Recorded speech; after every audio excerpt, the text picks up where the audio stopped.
जय मसीह की, praise the Lord. आप सभी का आगरा मसीह मंडली में इस सुंदर पेज पर आप सबका हार्दिक स्वागत है। परमेश्वर पिता की बहुत सारी आशीषें आप सभी को मिले और हम धन्यवाद देते हैं कि ये मौके हमें मिलते हैं कि हम एक दूसरे से आत्मिक संगति को करने पाते हैं। तो प्रभु का धन्यवाद हो कि एक बार फिर से हमें ये एक मौका मिला है कि हम उसकी निकटता में उसका धन्यवाद और उसकी स्तुति करते हुए उसके निकट आएँ और आज की आशीष को पाने पाए। तो पुनः हम आप सभी का जो स्पेस से जुड़े हुए हैं और जुड़ने जा रहे हैं, हर एक का हार्दिक स्वागत करती हूँ और धन्यवादित हूँ पिता का कि वो हमें ऐसे सुंदर मौके देते हैं कि हम एक साथ आगरा मसीह मंडली के साथ एक अच्छी संगति को करने पाते हैं। तो हम पुनः आप सभी का धन्यवाद करती हूँ और हमारे आदरणीय पासवान का, मैडम का, हमारी बहन शबनम जी का, उनको भी बहुत से आशीष दे। और जो संगति हम करते हैं, हम चाहते हैं कि प्रभु की उपस्थिति हमारे साथ हमेशा पाई जाए। जिससे पहले कि हम आगे अपने संगति को करें, मैं एक छोटी प्रार्थना के साथ हम आरंभ करेंगे। और जैसा कि पिछले समयों में हमने जिस वचन पर मनन किया था वो था मत्ती 6 और 33। मत्ती 6 और 33 पर हमने मनन किया था, जहाँ इस प्रकार से लिखा है, पहले उसके राज और धर्म की खोज करो तभी सारी वस्तुएं तुम्हें मिल जाएंगी। और इसमें हमने पहला हिस्सा देखा था कि हमें उसके राज और धर्म की खोज करना है और हमने खोज पर मनन किया था। आज दूसरा हिस्सा हम देखेंगे, तब सभी वस्तुएं तुम्हें मिल जाएंगी। तो आज हम देखेंगे कि प्रभु हमें कौन सी वस्तुएं बताना चाह रहा है, जो उसकी खोज करने पर हमें वो वस्तुएं हमें मिलने पाएंगी। सो हम परमेश्वर का धन्यवाद करें इस समय के लिए, इस सुंदर रात्रि के लिए, इस संगति के लिए और वचन की तैयारी के लिए हम अपने आप को तैयार करें।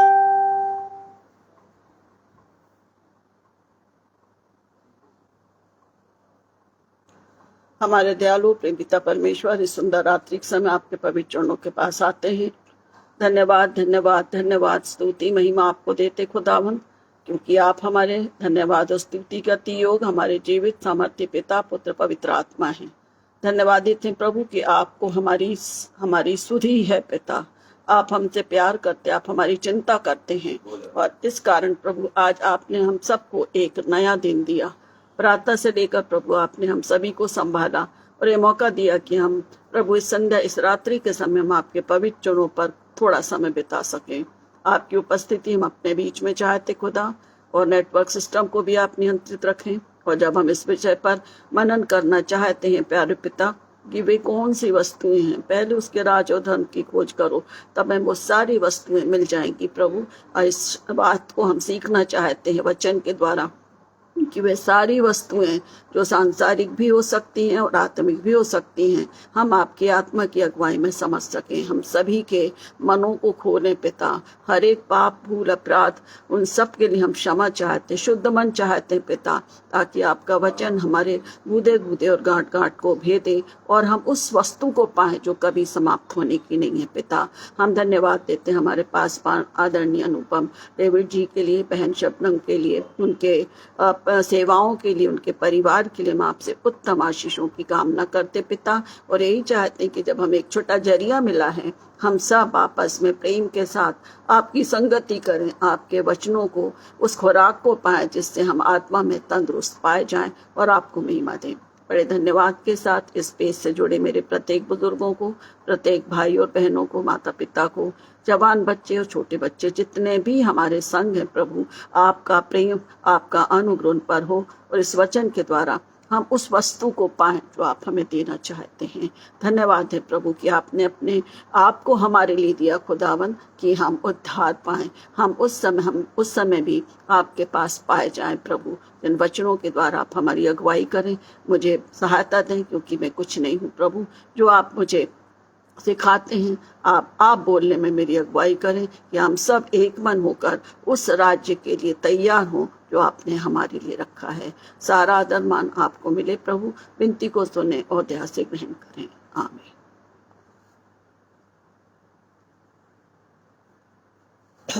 एक छोटा गीत गाएंगे ताकि हम अपने आप को तैयार करें, जिसके बोल हैं, आखिरी नरसिंगा फूका जाएगा। इसके बोल हैं, आखिरी नरसिंगा फूका जाएगा। आखिरी नरसिंगा फूका आने वाला है, तेरा मेरा सबका यीशु आने वाला है। आखिरी नरसिंगा फूका जाने वाला है, तेरा मेरा सबका यीशु आने वाला है। फिर तू कहाँ होगा, तू कहाँ होगा, फिर तू कहाँ होगा, तू कहाँ होगा। पहले जो मसीह में मुर्दे जी उठेंगे, बाकी जो हम जिंदा हैं बदल जाएंगे। पहले जो मसीह में मुर्दे जी उठेंगे, बाकी जो हम जिंदा हैं बदल जाएंगे। पल भर में ये देखो सब कुछ होने वाला है। फिर तू कहाँ होगा, तू कहाँ होगा, तू कहाँ होगा, तू कहाँ होगा। तेरे दिल के सारे गम बदल जाएंगे, बीत गए जो लम्हे तेरे साथ न जाएंगे। तेरे दिल के सारे गम बदल जाएंगे, बीत गए जो लम्हे तेरे पास न आएंगे। दुनिया में तू तन्हा ही रह जाए वाला है। फिर तू कहाँ होगा, तू कहाँ होगा, फिर तू कहाँ होगा, तू कहाँ होगा। तेरी दौलत तेरी शोहरत काम न आएगी, तेरी दौलत तेरी शोहरत काम न आएगी। ये सब चीजें प्यारो तेरे साथ न जाएंगी, ये सब चीजें प्यारे तेरे साथ न जाएंगी। सब चीजों का खात्मा जल्दी होने वाला है। फिर तू कहाँ होगा, तू कहाँ होगा, फिर तू कहाँ होगा, तू कहाँ होगा। फिर हम वहाँ होंगे, हम वहाँ होंगे। आखिरी नरसिंगा फूका जाने वाला है, तेरा मेरा सबका यीशु आने वाला है। आखिरी नरसिंगा फूका जाने वाला है, तेरा मेरा सबका यीशु आने वाला है।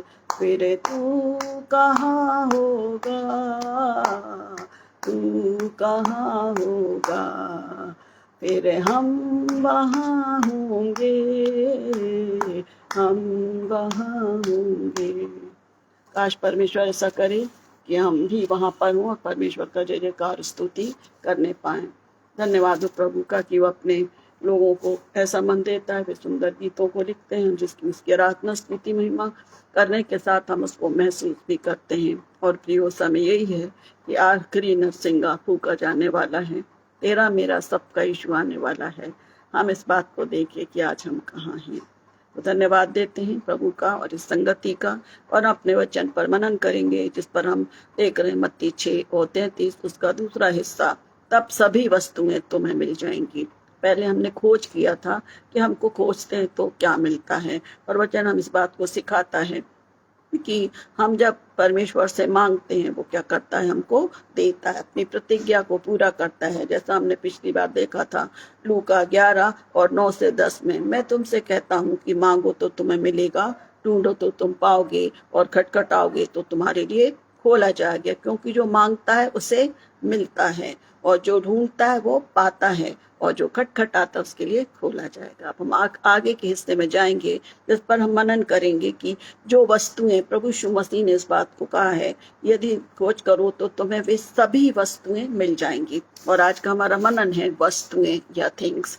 जब हम अपने मिडिल स्कूल में, या बोलना चाहिए हमारी पढ़ाई में थे, हम अपनी मिडिल स्कूल में पढ़ते थे, तब हम इस बात को सिखाया जाता था कि 2 प्रकार की चीजें होती हैं, एक नॉन लिविंग और एक लिविंग, जीवित और अजीवित। 2 प्रकार की वस्तुएं जीव यहाँ पाई जाती हैं। हमारे पास हमारा खुदा कौन सा है? जीवित खुदा है, जो हमेशा हमेशा हमारे साथ रहता है। तो हम देखें कि कौन सी वस्तुएं हैं। जैसा हमारा वचन कहता है, first seek the kingdom of God and his righteousness and all things will be added to you. English में बहुत सुंदर लिखा है कि and all things will be added to you, जो तुम चाहते हो वो तुम्हें मिल जाएगा। सो प्रियो, आज हम इस बात पर देख रहे हैं कि कौन सी वस्तुएं प्रभु हमें दे रहा है। हमने तो खोज किया ना, हमने पिछली बार क्या सीखा है कि हम प्रभु की खोज करते हैं। ढूंढो तो पाओगे, उसको पुकारो वो तुम्हारे निकट है। तो कुछ वचनों को हम देखेंगे, कुछ बातों को हम सीखेंगे कि आखिरी में ये वस्तु या थिंग क्या है, जिसको हम बचपन में पढ़े हैं कि नॉन लिविंग और लिविंग थिंग्स होती हैं पृथ्वी पर। अब हम देखते हैं कि वस्तुएं वास्तव में क्या हैं। दो चीजें हैं, एक सांसारिक वस्तुएं और दूसरी होती है आत्मिक वस्तुएं। हम सभी इस बात को जानते हैं, आप सभी वेल मैच्योर्ड हैं कि किस बात को हम जाने। पर जब हम वचन सीखते हैं, प्रभु हमारी अगुवाई करता है कि हम एक छोटे बच्चे के समान उसके वचन को सीखें, समझें, ताकि वो हमारे हृदय में गहराई से काम करे। तो जो सांसारिक चीजें हैं वो क्या हैं? आज हैं और कल समाप्त हो जाएंगी। कोई भी चीज संसार में ऐसी नहीं है जो अटल है। पर धन्यवाद हो प्रभु का कि जो आत्मिक चीज है वो अटल है, सर्वदा है, और वो मेरा और आपका प्रभु है, जो हमेशा हर क्षण हमारे साथ है। हमारी दुनिया की चीजें थोड़े समय हमें साथ दे सकती हैं, परंतु एक न एक की एक्सपायरी डेट भी होती है, मैन्युफैक्चर डेट भी होती है और एक्सपायरी डेट भी होती है, और वो अपने समय पर उसका सारी चीजें समाप्त हो जाती हैं। पर हमारा धन्यवाद हो, हमारा प्रभु क्या है? इटर्नल है। हमारा प्रभु हमेशा के लिए हमारे साथ है, और वो क्या चाहता है? जो वस्तु है वो इटर्नल लाइफ को, आत्मिक आनंद को, आत्मिक खुशी को हम उससे पाने पाए। तो हम इस बात को हमेशा ध्यान रखें कि जो थोड़ी सी बातें, जो चीजों में हमें खुशी मिलती है, सांसारिक खुशी मिलती है, उस पर हम डिपेंड ना हो। हम उस खुशी को पाएं जो हमेशा के लिए है, वो है मेरा और आपका प्रभु। तो कुछ वचनों को हम देखेंगे, जैसे इब्रानियों की पत्री उसका 12 और 27। इब्रानी और 12 और 27 में लिखा है, और ये वाक्य एक बार फिर आया, इस बात को प्रकट करता है कि जो वस्तुएं हिलाई जाती हैं। हम पढ़ रहे हैं इब्रानियों 12 और 27 में, हम इसको क्लियर कर रहे हैं कि आत्मिक और सांसारिक बातें कौन सी हैं। इसमें लिखा हुआ है, और ये वाक्य एक बार फिर इस बात को प्रकट करता है कि जो वस्तुएं हिलाई जाती हैं वे सृजी हुई वस्तुओं के कारण टल जाएंगी, ताकि जो वस्तुएं हिलाई नहीं जाती वे क्या हैं? अटल बनी रहें, वे अटल बनी रहें। और वचन के द्वारा हम इस बात को देख रहे हैं। हम एक बार और देखेंगे कि वचन जो हमको मिलता है इब्रानियों 12 और 26 में कौन सी चीजें हैं जो हमें इस बात को बताती हैं कि हमें प्रभु में क्या रहना है। प्रभु की जितनी प्रतिज्ञाएं हैं वो हमारे लिए अटल हैं, हमारे लिए डेढ़ हैं, वो टलने की नहीं है। सो इब्रानियों 12 और 26 से 28 को हम देखें वे कौन सी चीजें हैं। इब्रानियों 12 26 से 38 में लिखा है, उस समय तो उसके शब्द ने पृथ्वी को हिला दिया। उस समय तो उसके शब्द ने पृथ्वी को हिला दिया, पर उसने ये प्रतिज्ञा की है एक बार फिर, मैं न केवल पृथ्वी को वरन आकाश को भी हिला दूंगा। 27वां पद है, और ये बात एक बार फिर इस बात को प्रकट करता है कि जो वस्तुएं हिलाई जाती हैं वे सृजी हुई वस्तु होने के कारण टल जाएंगी, ताकि जो वस्तुएं हिलाई नहीं जाती वे अटल बनी रहें। बिल्कुल क्लियर बात है कि सांसारिक बातें और क्या है, इसमें जो सांसारिक और आत्मिक बातें, सांसारिक बातें आज हैं और कल टल जाएंगी, पर हमारे प्रभु श्री मसीह का प्रेम क्या है? हमेशा हमेशा क्या रहता है? अटल बना रहेगा। इसलिए वो कहता है, इस कारण हम इस राज्य को पाकर जो हिलने का नहीं कृतज्ञ हों, और भक्ति और भय सहित परमेश्वर की ऐसी आराधना करें जिससे वो प्रसन्न होता है। हमारा उसको भान, हमारी उपस्थिति जब हम उसके संगीत में आते हैं, वो हमको क्या करता है? हमारी सहायता और मदद करता है कि हम उसमें बने रहें। तो इस प्रकार हम देखेंगे कि कुछ ऐसी कौन सी बातें हैं जो हमें बताती हैं प्रभु के वचन के अनुसार कि जो आत्मिक और सांसारिक बातें हैं जो टल जाएंगी, परंतु आत्मिक वस्तुएं नहीं टलने की। एक वचन और हम देखेंगे, कुलूसियों 1:15-17। कुलूसियों 1:15-17 में भी बहुत स्पष्ट बताया गया है कि जो सांसारिक वस्तुएं हैं वो समाप्त हो जाएंगी। इस वचन को पढ़ने का और बताने का मेरा मकसद है कि हम काफी समय क्या करते हैं, सांसारिक वस्तुओं पर निर्भर होते हैं कि हमें इससे आराम मिलेगा, हमारे लिए ये बहुत अच्छी चीजें हैं, परंतु वो समाप्त, वो चिरस्थायी शांति नहीं दे सकती, वो हमेशा की खुशी नहीं दे सकती, थोड़ा समय पर उसके बाद वो निराशा हमको घेरती है। इसलिए पौलुस प्रेरित कुलुसियों को इस बात को लिखता है, वो तो अदृश्य परमेश्वर का प्रतिरूप और सारी सृष्टि में पहलौठा है, अर्थात मेरा और आपका प्रभु। वो तो अदृश्य परमेश्वर का प्रतिरूप और सारी सृष्टि में पहलौठा है, क्योंकि उसी में सारी वस्तुओं की सृष्टि हुई है। उसी में सारी वस्तुओं की सृष्टि हुई है, स्वर्ग की हो अथवा पृथ्वी की, देखी या अनदेखी, क्या सिंहासन, क्या प्रभुताएं, क्या प्रधानताएं, क्या अधिकार, सारी वस्तुएं उसी के द्वारा और उसी के लिए सृजी गई हैं, अर्थात हमारे प्रभु यीशु मसीह के लिए।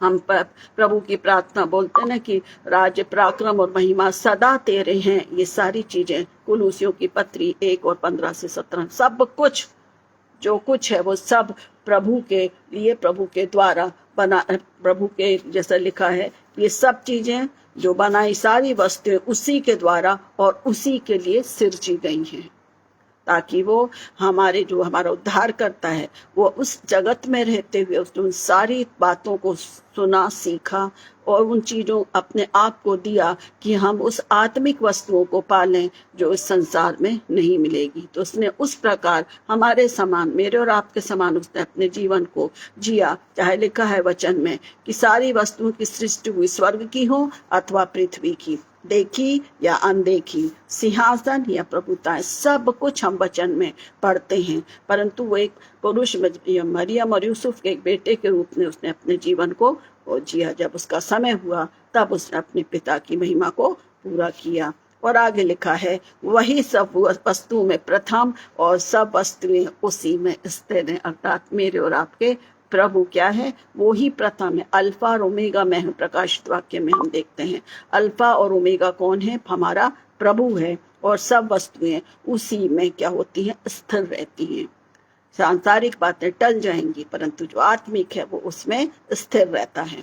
लूका 21 और 33 इस बात को दर्शाता है, आकाश और पृथ्वी टल जाएंगी, परंतु मेरी बातें अर्थात वचन, मेरी बातें अर्थात वचन, प्रभु यीशु मसीह कह रहा है लूका 21 और 33 में, आकाश और पृथ्वी टल जाएंगे, देख रहे हैं टल जाएंगी, परंतु मेरी बातें कभी ना टलेंगी, अर्थात उसका वो वचन जो बोला गया है वो टलेगा नहीं। हम देख रहे हैं, काफी समयों से हम देख रहे हैं कि वचन हम अभी समझते नहीं थे, पर अब हम देख रहे हैं जैसे जैसे हम उम्र में बढ़ते हैं, हम सीखते हैं, संगति में रहते हैं, हम देखते हैं एक एक भविष्यवाणी जो परमेश्वर के द्वारा दी गई थी, जो प्रभु ने बताया, वो सब एक एक करके पूरी हो रही हैं। संसार की वस्तुएं टलती जा रही हैं, परंतु प्रभु का वचन स्थिर है, और वो स्थिर है ताकि उसके लोग स्थिर पाए जाएं और उसके संग उस राज्य में प्रवेश करें जो उसने अपने विश्वास करने वालों के लिए क्या किया है, बनाया है। तो हम दो बातों को देखेंगे। पहले सांसारिक वस्तुएं, हम पहले वचन का क्या कर रहे हैं, पहले उसके राज और धर्म की खोज करो, तब सारी वस्तुएं मिल जाएंगी। तो ये थोड़ा वचन के द्वारा हमने देखा था कि वस्तुएं क्या हैं। अब हम देखेंगे सांसारिक वस्तु, इसमें थोड़ा सा वचन देखेंगे और इस पर आत्मिक वस्तुओं को हम देखेंगे। पहला सांसारिक बातों के लिए हम देखते हैं इब्रानियों 12 और 1। इब्रानियों 12 और 1 में लिखा हुआ है, इस कारण जबकि गवाहों का ऐसा बड़ा बादल हमको घेरे हुए है, तो आओ हम हर एक रोकने वाली वस्तु और उलझाने वाले पाप को दूर करके वो दौड़ दौड़ें जिसे हमें धीरज से दौड़ना है। हमें किसकी ओर, हम पौलुस प्रेरित कहता है कि मैं उस निशाने की ओर दौड़ा चला जाता हूँ ताकि मैं वो इनाम पाऊं जो प्रभु यीशु मसीह ने मेरे लिए रखा है। और यहाँ पर इब्रानियों में ही ये बात कह रहा है, तो आओ हम रोकने वाली वस्तु और उलझाने वाले पाप को दूर करके वो ऐसी दौड़ दौड़ें जिससे धीरज, वो जिसमें दौड़ना है वो धीरज से दौड़ें। क्या है, सांसारिक दौड़ में हम भाग रहे हैं प्रियो, उन चीजों को पाने के लिए प्रयास कर रहे हैं जो हमारी समृद्धि को दर्शाए, हमारे स्टैंडर्ड को दर्शाए, उसके पीछे नहीं दौड़ना है। इसलिए स्पष्ट बताया, सांसारिक वस्तुएं जो हमें रोकने वाली वस्तुएं, जो हमें उलझाने वाली चीजें हैं, हम सोचते हैं अभी तो बहुत छोटा टीवी, इससे और बड़ा वाला भी ले लें। यदि हमारे पास मोबाइल ये है तो चलो हम 5 और 6 GB जो भी हो रहा हो वो वाला ले लें। इतना हम चाहते, उलझाने वाली चीजों की ओर हमारा ध्यान जाता है। वचन स्वयं कह रहा है कि गवाहों का ऐसा बड़ा बादल हमको घेरे हुए है, चारों ओर से हमारे पास बहुत सारी चीजें हैं जिनमें हम फंस जाते हैं प्रियो। और वास्तविकता में जो हमें प्रभु के निकट बढ़ना चाहिए क्या है, उसको हम छोड़ देते हैं, क्योंकि वो चीजें हमें आनंदित करती हैं, वो हमें खुश रखती हैं, हमें टेंशन फ्री रखती हैं। और जब वो समाप्त होती है, जब उनका एक्सपायरी डेट आता है, तब हम जहाँ की तहाँ और भी बदतर हालत में जाते हैं। इसलिए बोलते हैं कि उन सांसारिक चीजों को थोड़ी देर का है, उसके बाद वो सिर्फ हमको, हमारे शरीर को, हमारे आत्मा को बर्बाद करेगी। इसलिए हमें स्पष्ट रखना है कि वे बातें, वे जीवन, वो काम जो हमें भटकाते हैं, हमारे जीवन को भटकाते हैं, अभिलाषाओं में पड़ते हैं, उससे हमें बचना है। दूसरा हम देखेंगे सांसारिक वस्तुएं किस बात और कौन सी होती हैं। याकूब 2 और 16 भी इस बात को सिखाता है। और तुम में से कोई उनसे कहे कुशल से जाओ, तुम गर्म रहो और तृप्त रहो, पर जो वस्तुएं देह के लिए आवश्यक है वो उन्हें ना दे तो क्या लाभ है। हमारी जुबान हमारे, हाँ हम आपके लिए ऐसा करेंगे, हम ऐसा करेंगे, पर हम उनको मदद नहीं करते, ये गलत है। यहाँ पर ये दिखावे के विषय में बोल रहा है कि तुम में कोई किसी से हम बोलते हैं भाई सब अच्छा है, पूछते ही नहीं है कि क्या हाल है। हम जानते हैं, ज्यादातर होता है कि हम अपने जो जिनको हम समझ, जिनके संग हमें या हम उठते बैठते हैं, हमको जानकारी रहती है कि उस घर में कोई परेशानी है, फिर भी हम पूछते और भाई क्या हाल चाल है, और भाई बहन क्या हाल चाल है, वो तो निश्चित बोलेंगे अच्छा है, क्योंकि वो सांसारिकता हमारे में भरी है। हम सोचते हैं, हमारे बहुतों का ये एक्सपेक्टेशन होता है कि बोले बहन प्लीज हमारी मदद कर दें। आज के समय में तो कोई भी इस प्रकार से नहीं बोलता है। ये हमारा काम है कि हम उनके अब सुनते हैं, कठिनाइयों में है, बीमारी में है, अकेलेपन में जब हम सुनते हैं प्रियो, तो हम इस प्रकार से अपने व्यवहार को ना करें, परंतु हम प्रार्थना में रहें, उनके जो कुछ आवश्यक है हम उनको दें, तभी हम आशीषित होंगे। सांसारिक बातों पर हमारा मन नहीं लगना है, इस बात को स्पष्ट कर रहा है। पर जो वस्तुएं देह के लिए आवश्यक है वो उन्हें ना दे तो क्या बात है। हम चिंता तो हम पूछते रहे भाई, कोई प्रॉब्लम हो तो बताना, कोई कठिनाई हो तो बताना, ये हमारी सांसारिक चीजें हैं जिस पर हम भरोसा रखते हैं। पर यदि वो भूल से बोल दे कि बहन या भाई हमको इसकी आवश्यकता है, तो ठीक है हम देखते हैं, ऐसा व्यवहार होता ही है। और जो नहीं करते प्रभु उनको बहुत आशीष दे। जो आगे से होकर करते हैं वो सिर्फ खुदा उनको सिखाता है, खुदा उनके मन में डालता है कि मेरे बच्चे हैं जो इस प्रकार से हैं, और हम एकाएक हम उन कामों को करने के लिए तैयार हो जाते हैं। हमको समझ ही नहीं आता, कभी कभी अनजाने में मुलाकात होती, बातचीत होती है, हम जानते हैं प्रभु हमको काम में लाता है, बशर्ते हम उसमें समर्पित हों। सांसारिक चीजों का लोभ सब बुराइयों की जड़ है। जो हमें घमंड, जो हमें बहुत बातों को बताता है, उससे हमें बचना है, क्योंकि वचन कहता है कि पहले उसके राज और धन की खोज करो, तब इस वस्तुएं तुम मिल जाएंगी। जो नाशवान है वो खत्म हो जाएंगी। हमको उन बातों की ओर ध्यान करना है जो हमारे आत्मिक जीवन को मजबूत रखें, खुदा के पास हम पहुंचने पाए। इसलिए जरूरी है कि हम इन सांसारिक बातों को, सांसारिक व्यवहार जो है उसको भी हम कैसा रखें, ऐसा हो कि किसी के जीवन में किसी को हर्ट ना हो। फिलिपियों भी इस बात को सिखाता है। फिलिपियों की पत्री 3 और 19, उनका अंत विनाश है, उनका ईश्वर पेट है, वे अपनी लज्जा की बातों पर घमंड करते हैं और पृथ्वी की वस्तुओं पर मन लगाए रहते हैं। होड़ है, कंपटीशन है, गाड़ियां हैं, चाहे वो कार हो, चाहे घर हो, चाहे ड्रेसेस हो, होड़ है, होड़ लगी है। क्या मिल रहा उससे? क्षणिक जीवन है, आज है कल, नेक्स्ट सेकंड हम नहीं जानते।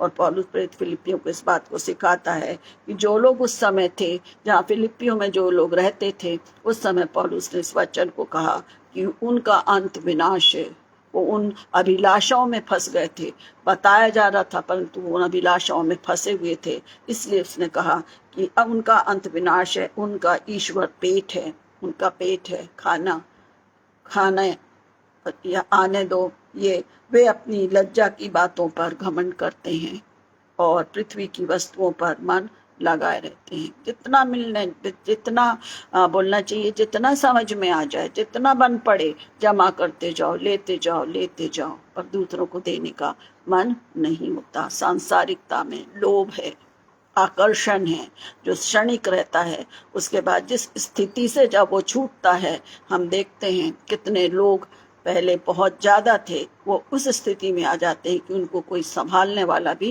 नहीं मिलता। इसलिए धन का लोभ सबसे ज्यादा, सबसे बुराई की जड़ है।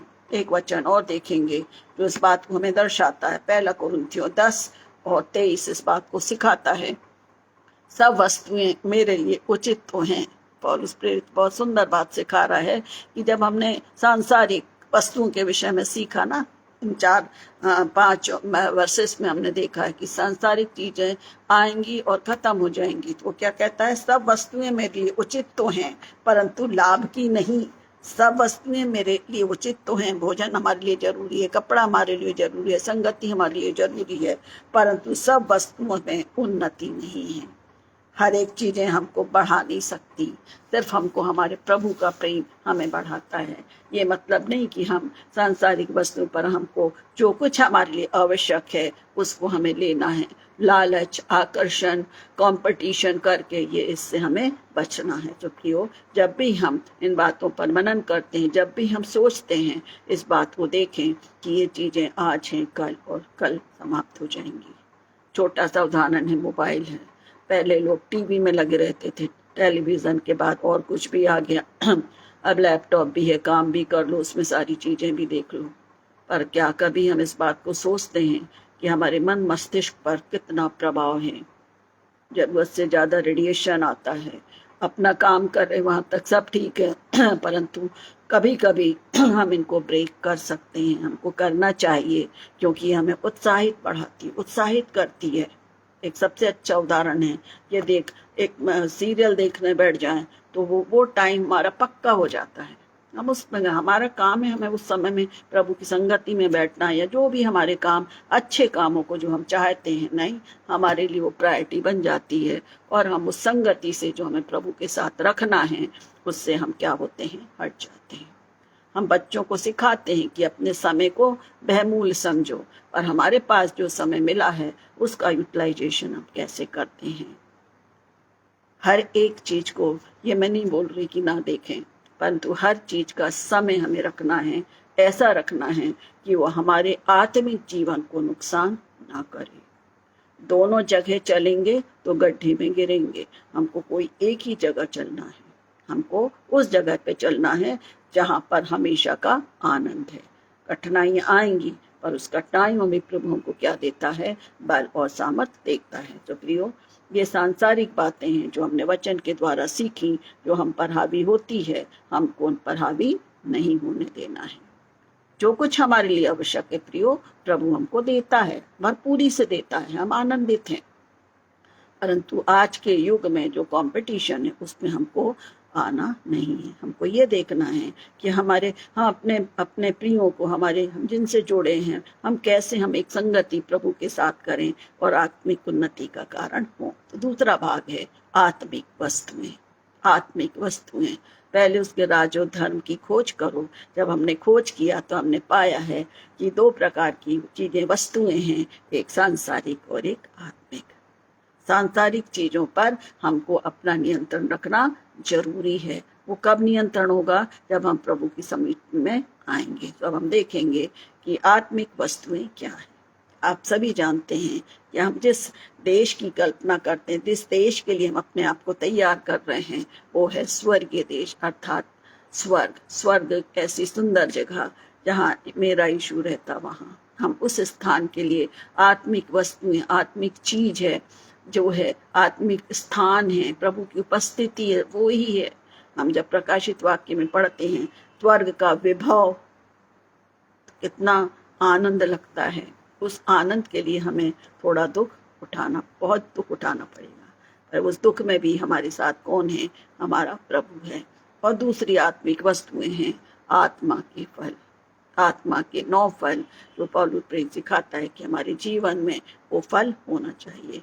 तो हम देखेंगे कुछ वचनों के द्वारा कि आत्मिक वस्तुएं कौन सी हैं। जैसा हमने कुछ वचनों के द्वारा इब्रानियों 12:1, याकूब 2:16, फिलिप्पी 3:19 और 1 कुरिन्थियों 10:23 में देखा कि वचन के द्वारा ये सांसारिक बातें हैं, सांसारिक वस्तुएं हैं जो हमको भटकाती हैं, जो हमें आगे नहीं बढ़ने देती। इस वचन के द्वारा हमें अलर्ट किया गया है।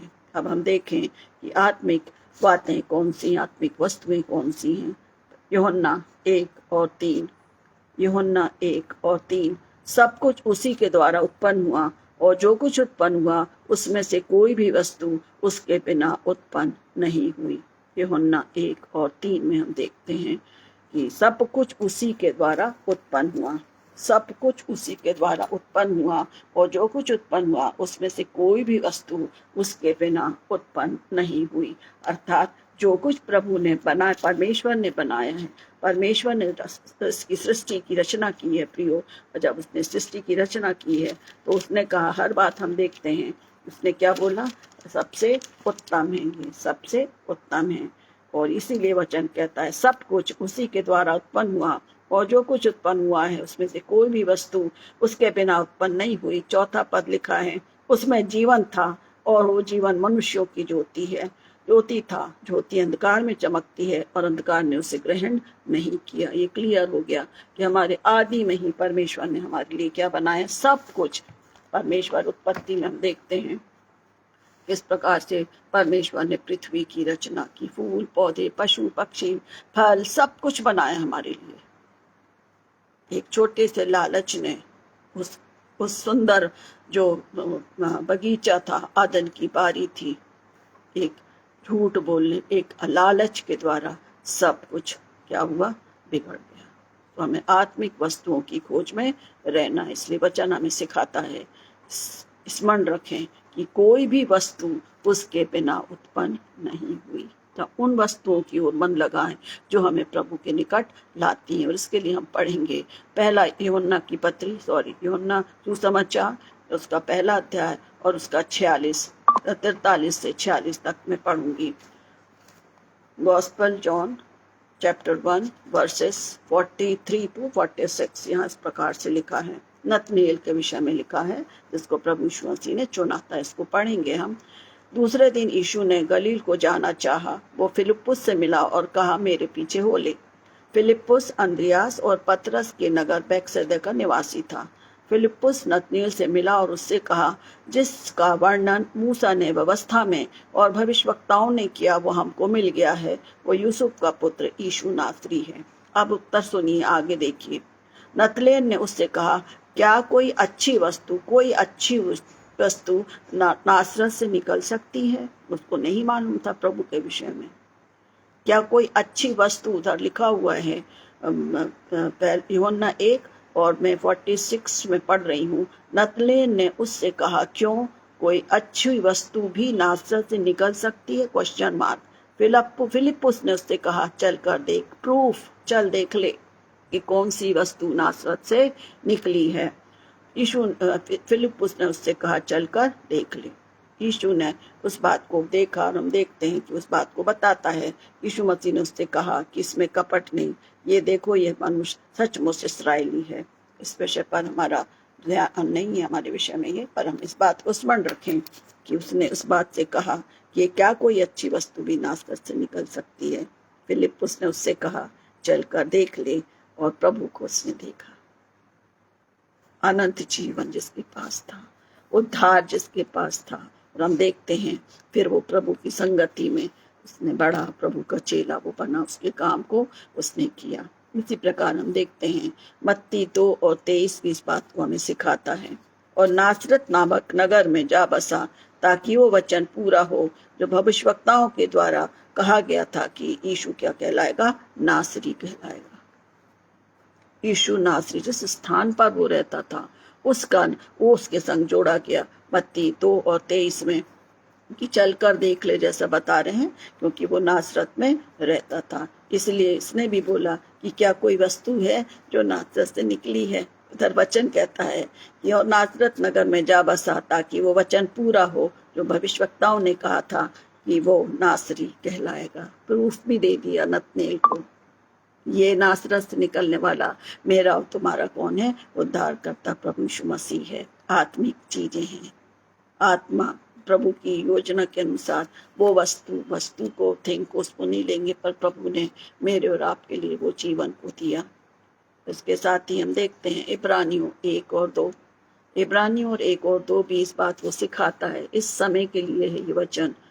इब्रानियों की पत्री उसका पहला अध्याय 2 और 3 में लिखा है, इन अंतिम दिनों में हमसे पुत्र के द्वारा बातें की, जिसे उसने सारी वस्तुओं का वारिस ठहराया है।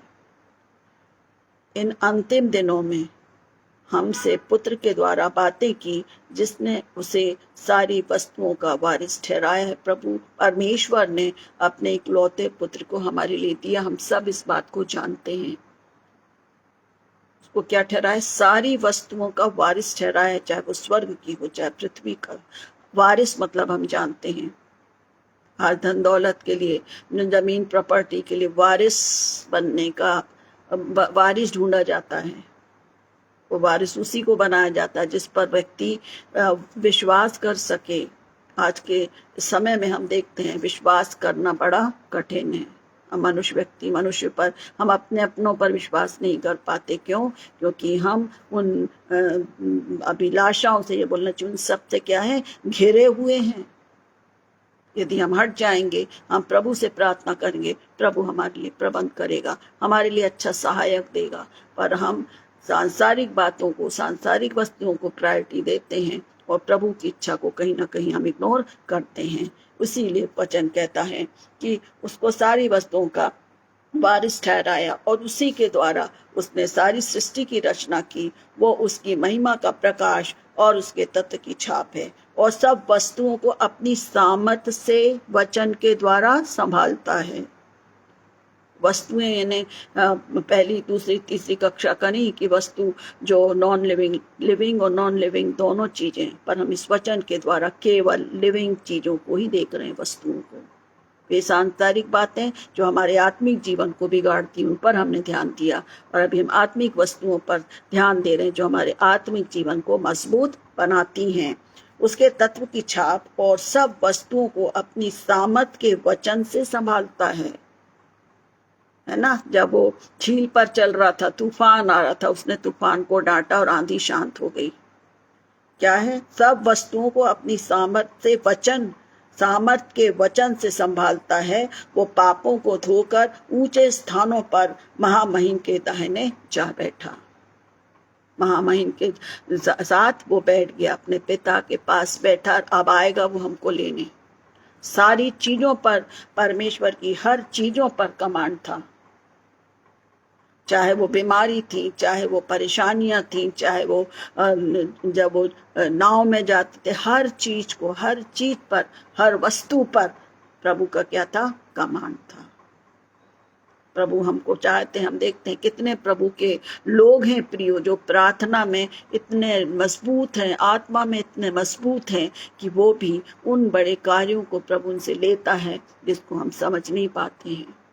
वे मन के विचारों को बताते हैं कि आप इस जगह पर गलत हैं, आप सुधर जाएं। ये वस्तु सही नहीं है, आत्मिक जीवन में ये आदत सही नहीं है। आप देखिए, परमेश्वर अपनी सामर्थ को भरता है, जैसे उसने प्रभु यीशु मसीह के लिए कहा कि सब वस्तुओं को अपनी सामर्थ के वचन के संभालता है। जब हम निराश हो प्रियो, वचन खोलें। प्रभु वचन क्या है? स्वयं प्रभु है, वो हमसे बात करेगा। हम बाकी और चीजों पर, सांसारिक वस्तुओं पर, सांसारिक सहयोगियों पर क्यों मन लगाएं, जब हमारे पास सबसे आत्मिक चीज हमारे पास है। हमारा प्रभु हमारे साथ है। इस बात को हम स्मरण रखें कि प्रभु हमसे प्रेम रखता है। हर समय उसकी आंखें अपने डरवैयों पर लगी रहती हैं। मांगे तो हम, पूछें तो हम, बताएं तो हम, तब तो वो अपने कार्य को हमारे लिए करेगा, क्योंकि वो क्या है? सर्वश्रेष्ठ है। उसके पिता ने इसको क्या किया है, अपनी सामर्थ्य से वचन के द्वारा वो सब कुछ क्या करता है, करता, संभालता और उसको संतुलित रखता है। फिर इब्रानियों 9:11 भी इस बात को सिखाता है, परंतु जब मसीह आने वाली आई हुई जो वस्तु आने वाली है, आई हुई अच्छी अच्छी वस्तुओं का महायाजक होकर आया, तो उसने और भी बड़े और सिद्ध तंबू से होकर, जो हाथ का बनाया हुआ नहीं था, अर्थात सृष्टि का नहीं। हम देखते हैं कि पहले समय में, पुराने नियम में एक वाचा का संदूक होता था, एक तंबू रहता था जहाँ पर परमेश्वर अपनी उपस्थिति देता था और लोग वहाँ बलिदान चढ़ाते थे। पौलुस प्रेरित इस बात को सिखा रहा है कि जो हमारा प्रभु है वो क्या बन गया, सब अच्छी अच्छी वस्तुओं का महायाजक होकर आया, तो उसने और भी बड़े और स्थिर तंबू से होकर, जो हाथ का बनाया नहीं था, अर्थात सृष्टि का नहीं, वो आत्मिक था, उसने मेरे और आपके लिए अपने आप को दे दिया। कितने बैल, कितनी चीजें हम पुराने नियम में पढ़ते हैं कि जो पाप बलि, होम बलि, सारी चीजों को वहां चढ़ाया जाता था, पर प्रभु स्वयं क्या हो गया, हमारी सब वस्तुओं का महायाजक होकर हमारे पास आ गया, हमारे लिए आ गया, अपने आप को दे दिया, सब कुछ दे दिया उसने। जो बलि चढ़ती थी वो सब खत्म, प्रभु यीशु मसीह के द्वारा पूरी व्यवस्था उसने क्या किया, पूरा किया, ताकि हम उस वस्तु को, अर्थात वो उद्धार को पाएं, जिसके कारण उसने मेरे और आपके पापों को लेकर उस पर अपने आप को दिया और जीवित हुआ। और हम विश्वास कर रहे हैं, हम तैयारी रखें कि हमारा प्रभु आने वाला है। इब्रानियों 10:1 इस बात को सिखाता है, इब्रानियों 10:1 इस बात को सिखाता है, क्योंकि व्यवस्था जिसमें आने वाली अच्छी वस्तुओं का प्रतिबिंब, अभी मैंने उसी बात को मनन किया है, क्योंकि व्यवस्था जिसमें आने वाली अच्छी वस्तुओं का प्रतिबिंब है, पर उनका असली स्वरूप नहीं। सिद्ध बलिदान अर्थात हमारे प्रभु ने हमारे लिए अपना प्राण देकर व्यवस्था को पूरा किया। इब्रानियों 9:11 में हम इस बात को देते हैं कि वो सारी अच्छी अच्छी वस्तुओं का महायाजक बना, और इब्रानियों 10:1 में लिखते हैं कि उसने उन सारी व्यवस्थाओं को जो भी थी उन सबको क्या किया, मेरे और आपके लिए उसने पूरा किया कि हम उद्धार को पाएं। इब्रानियों 9:22 बात को सिखाता है, सच तो ये है कि व्यवस्था के अनुसार प्रायः सब वस्तुएं लहू के द्वारा शुद्ध की जाती थी। फिर से पढ़ूंगी, सच तो ये है कि व्यवस्था के अनुसार प्रायः सभी वस्तुएं लहू के द्वारा शुद्ध की जाती थी, और लहू बहाए पापों की क्षमा नहीं थी। किसने दिया? मेरे और आपके प्रभु ने अपने कीमती लहू को बहाया, ताकि मेरे और आपके पाप क्षमा हो। इसलिए हम स्मरण रखें, इब्रानियों में जब पौलुस प्रेरित ने प्रभु यीशु मसीह की एक एक बातों को, जो पुराने नियम थी, उसको जोड़कर इन विषयों को, इस बातों को स्पष्ट किया है, ताकि हम इस बात को जोड़ लें कि हमारा सबसे बड़ा महायाजक कौन है? हमारा प्रभु है, जिसने अपने आप को हमारे लिए बलिदान किया। आप सब इस बात को जानते हैं, पर जब हम इस बात को सीख रहे हैं कि हमें आत्मिक वस्तुओं की खोज में रहना है, तो आत्मिक वस्तु क्या है हमारे लिए? उद्धार, पापों की क्षमा, पश्चाताप। जब हम पश्चाताप करेंगे हमें उद्धार मिलेगा, और जब हमें उद्धार मिलेगा हम प्रभु के राज्य के भागीदार हो सकते हैं। पहला कुलूसियों 1:15-20 में भी लिखा है, वो तो अदृश्य परमेश्वर का प्रतिरूप और सारी सृष्टि में पहलौठा है। वो तो अदृश्य परमेश्वर का क्या है? प्रतिरूप है, और सारी सृष्टि में वो क्या है? पहलौठा है। परमेश्वर ने हमको क्या किया? अपने पुत्र को दे दिया। वो सारी व्यवस्था को उसने पूरी किया, और हमको जो चीज दिया है, जो वस्तु हमें मिली है, वो है अनंत जीवन। कोई और दे सकता अनंत जीवन? नहीं। हम इस बात करते हैं कि जब हमारा समय पूरा होगा, हम जाएंगे, न्याय होगा, और जहाँ जो जिसने जैसा किया है, एक स्वर्ग है, एक नरक है। और प्रभु हमको सिखाता है कि हम क्या करें? पश्चाताप के साथ उसकी संगति में बने रहें। पश्चाताप के साथ उसकी संगति में बने रहें। ये नहीं कि हम हर दिन गलत करें, हर दिन हम क्षमा मांग लें। उसको कठोरपन बोलते हैं। फिर हमको कोई वस्तु नहीं मिलेगी, हम उसके राज के भागीदार नहीं होंगे। प्रियो, कई आदतें हमारी ऐसी होती हैं जो छूट नहीं पाती। हाँ, छोड़ेंगे एक दिन, दूसरे दिन हम डबल कर लेते हैं।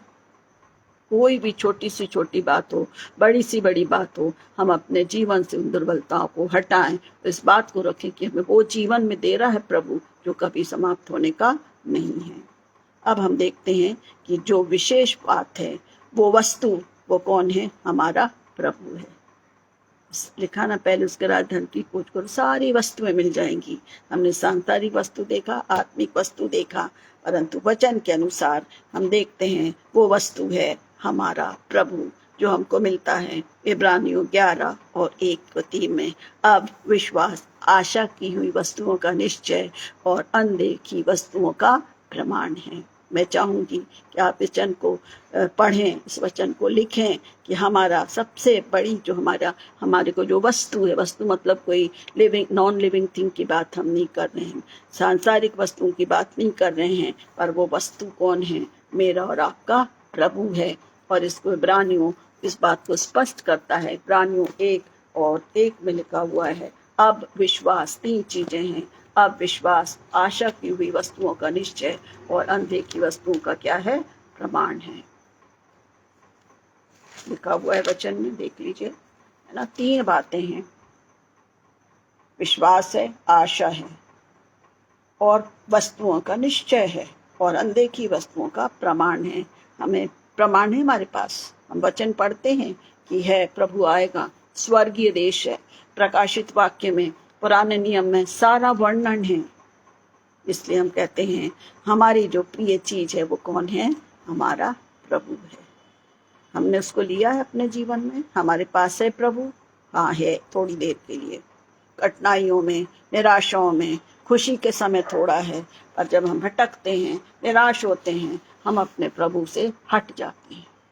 अरे हम तो दुआ कर रहे हैं, हम प्रार्थना कर रहे हैं, हम संगति कर रहे हैं, पर पता नहीं हम ऊपर ये संकट क्यों आ गया। वचन कहता है प्राण देने तक विश्वास युग रहे तो मैं तुझे जीवन का मुकुट दूंगा। हम भूल जाते हैं कि प्रभु ने मेरे और आपके लिए सलीबी मौत को सहा। इसलिए स्मरण रखें कि हमारे साथ हमारा प्रभु है, और जो विश्वास की परिभाषा हम सीखते हैं उसको बच्चों को भी बताइए। इब्रानियों 1 हमारे लिए है, हमारा प्रभु हमारे साथ है, हमारी प्रिय चीज, हमारा प्रभु हमारे साथ। इसलिए क्या जरूरी है? विश्वास और आशा। जब हमने विश्वास किया है, हम कर रहे हैं, हमारा विश्वास डगमगाता है, पर हमें आशा है कि हमारा प्रभु आने वाला है, हमको ले जाएगा। इस विश्वास में हमें दृढ़ रहना है। याकूब 1:18 भी कहता है, उसने अपनी इच्छा से हमें सत्य के वचन के द्वारा उत्पन्न किया, ताकि हम उसकी सृष्टि की हुई वस्तुओं में से हर प्रकार के प्रथम फल हों। बहुत सुंदर वचन है कि उसकी सृष्टि की हुई वस्तुओं में से हम क्या हैं? एक प्रकार के प्रथम फल हों। आदम को बनाया उसने, जो भी किया, फिर एक आदम खत्म हुआ, पर दूसरा हमारा प्रभु जीवन देने के लिए उसने स्वर्गीय विभव को छोड़ा, है ना। फिलिपियों 3:20-21 भी बताता है, हमारा स्वदेश स्वर्ग पर है, हमारा देश स्वर्ग पर है, और हम एक उद्धारकर्ता प्रभु यीशु मसीह के वहां से आने की बाट जो रहे हैं। वो अपनी शक्ति के उस प्रभाव के अनुसार जिसके द्वारा वो सब वस्तुओं को अपने वश में रखता है। कृपया इस वचन को लिख लें यदि आप चाहते हैं पढ़ने के लिए गंभीरता के साथ। फिलिपियों 3:20 और 21 में लिखा है, वो अपनी शक्ति के उस प्रभाव के अनुसार जिसके द्वारा वो सब वस्तुओं को अपने वश में कर सकता है, हमारी दीनहीन देह में का रूप बदल कर अपनी महिमा के देह के अनुकूल बना देगा। प्रभु यीशु मसीह हमारे और आपके समान आया, प्रभु हमारे जैसा बना, तकलीफ को सहा। इसलिए फिलिपियों उस बात को सिखाता है कि हमारी दीनहीन देह का रूप बदल कर अपनी महिमा के देह के अनुकूल बना देगा। जब हम उस पर भरोसा रखेंगे, हम उस पर डिपेंड होंगे, और जब हम उसके साथ एक साथ रहेंगे। तो परमेश्वर इन वचनों के द्वारा हमें सिखा रहा है प्रियो कि हम क्या करें, हम उन वस्तुओं की खोज में रहें जो हमेशा प्रभु के उस स्वर्गीय विभव के लिए, जो प्रभु ने हमारे लिए रखी है। सांसारिक वस्तुएं समाप्त हो जाएंगी, परंतु आत्मिक जीवन, आत्मिक खुशी, आत्मिक मजबूती प्रभु के पास मिलती है। और जब हम उसके निकट समर्पित होते हैं, ये सारी वस्तुएं हमारे लिए ही हैं, जो उस पर विश्वास करते हैं। भटकते हैं प्रियो, निराश होते हैं, पर हमें जैसा एक बच्चा गिर के खड़ा होता, गिरा नहीं रहता, यदि गिरता है तो माता पिता उठाते हैं, वैसा प्रभु मुझे और आपको भी उठाता और खड़ा करता है। आखिरी वचन के साथ हम समाप्त करेंगे, जो लिखा है फिलिपियों 3:8-9 में इस बात को कहता है, वरन मैं अपने प्रभु यीशु मसीह की पहचान की उत्तमता के कारण सब बातों को हानि समझता हूँ, जिसके कारण मैंने सब वस्तुओं की हानि उठाई है। इसको भी आप मार्क कर लीजिए अपने वचनों को, कि जो वचन सिखाता है फिलिपियों 3:8 में पौलुस कह रहा है, कितनी सुंदर बात है, हमको सिखाने वाली बात है कि इस कारण सब बातों की हानि समझता हूँ, जिसके कारण मैंने सब वस्तुओं की हानि उठाई है और उन्हें कूड़ा समझता हूँ, ताकि इससे मैं मसीह को प्राप्त करूं और उसमें पाया जाऊं, ना कि अपनी धार्मिकता के साथ जो व्यवस्था से है, वरन उस धार्मिकता के साथ जो मसीह पर विश्वास करने के कारण है और परमेश्वर की ओर विश्वास करने से मिलती है। इसने स्पष्ट कहा है कि सब वस्तुओं की मैंने हानि उठाई है। पौलुस का जीवन हम अच्छे से जानते हैं। सब वस्तुओं की क्या नहीं कर सकता था, उसके पास तो सब कुछ था, सारा ओहदा था, उसके पास अधिकार था, सब कुछ कितना परेशान कर रहा था, पर जब वो प्रभु में आया, इसलिए वो कहता है सब वस्तुओं की हानि उठाई, सब वस्तुओं को छोड़ दिया, ताकि मैं उस इनाम को पाऊं जो प्रभु यीशु मसीह मुझे और आपको देने चाहता है। तो परमेश्वर इन वचनों के द्वारा हम सबकी अगुवाई करें कि हम उस आत्मिक आनंद को, आत्मिक खुशी को, उस आत्मिक वस्तु को बोलेंगे जो परमेश्वर ने मेरे और आपके लिए रखी है। प्रभु यीशु मसीह की निकटता में बढ़ेंगे और हम उस स्वर्ग राज के भागी होंगे, जिसके कारण प्रभु ने मेरे और आपके लिए तकलीफों को सहा है। पुनः इस वचन को मैं दोहराऊंगी, मत्ती 6:33, पहले उसके राज और धर्म की खोज करो, तब सारी वस्तुएं तुम्हें मिल जाएंगी। संसार हमें कुछ नहीं दे सकता प्रियो, क्षणिक है, पर हमारा प्रभु उसकी निकटता में आए प्रियो, अपने आप को खाली करें। हम अकेले हैं, निराश हैं, थके हैं, नहीं समझ में आ रहा, खाली हो जाएं, सब बातों को प्रभु के निकट रखें।